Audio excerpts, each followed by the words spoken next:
नमस्कार, मैं पंडित गणेश ठंगवाल स्वागत करता हूं आप सभी का अपने YouTube चैनल ज्ञान धर्म संगम पर। तो दोस्तों, आज की वीडियो का विषय है संस्कार। संस्कार क्या होता है, सनातन धर्म में संस्कार कितने हैं और क्यों संस्कारों की आवश्यकता होती है, इसी विषय को संक्षिप्त रूप से बताने के लिए वीडियो बना रहा हूं। तो दोस्तों, वीडियो शुरू करने से पहले जिन लोगों ने चैनल को अभी तक सब्सक्राइब नहीं किया है वो लोग सब्सक्राइब करें, वीडियो को लाइक करें। और कमेंट आपके बहुत कम आते हैं तो कमेंट भी करना बहुत जरूरी है। तो कमेंट भी करते रहें कि वीडियो आपको कैसी लगी है। अपने विचार कमेंट के माध्यम से मुझे जरूर बताएं, जिससे कि हमारा प्रोत्साहन भी हो और हमको पता भी चले कि आपको वीडियो कितनी पसंद आ रही है। तो दोस्तों, वीडियो शुरू करता हूं। संस्कार मानव जीवन को पवित्र, चमत्कारपूर्ण और उत्कृष्ट बनाने वाले कुछ शास्त्र विहित अनुष्ठानों का नाम ही संस्कार है। संस्कार शब्द का अर्थ ही है दोषों को दूर करना।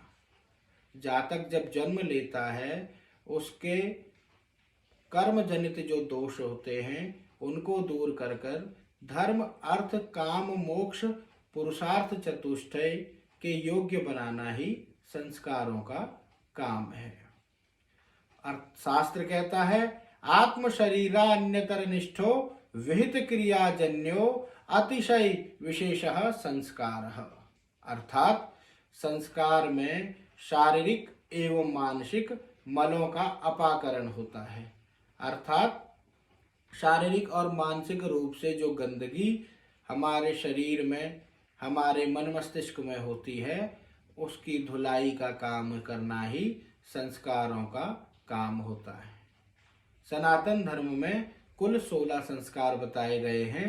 उनके नाम हैं गर्भाधान संस्कार, पुंसवन संस्कार, सीमंतोनयन संस्कार, जातकर्म संस्कार, नामकरण संस्कार, निष्क्रमण संस्कार, अन्नप्राशन संस्कार, चूड़ाकर्म संस्कार, कर्णवेद संस्कार, विद्यारंभ, उपनयन, वेदारंभ, केशांत, समावर्तन, विवाह और अंत्येष्टि।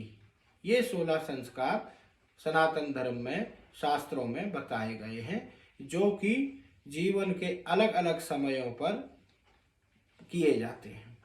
संस्कारों की आवश्यकता को समझाने के लिए हमारे ऋषि मुनियों ने बताया कि जिस प्रकार से खान से निकलने पर कोई खनिज, कोई रत्न जब खान से निकलता है तो उस पर गर्द की परत चढ़ी रहती है और फिर उसको खराद में ले जाकर उसको जब खरादा जाता है, उसकी परत, जो गर्द की परत होती है, उसको निकालकर दूर किया जाता है। उसके पश्चात रत्न चमकने लगता है। तो यही काम हमारे जो संस्कार हैं व्यक्ति के जीवन में करते हैं।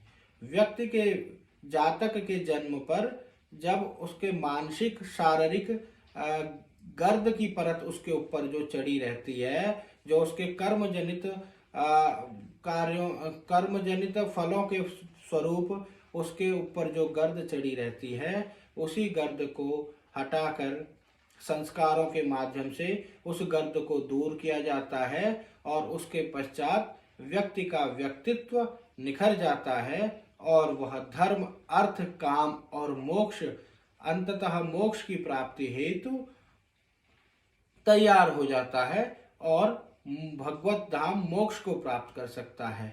इसीलिए प्रत्येक व्यक्ति को संस्कार अवश्य करना चाहिए और अपने बच्चों का कराना चाहिए। सनातन धर्म के ये 16 संस्कार बहुत ही महत्वपूर्ण संस्कार हैं।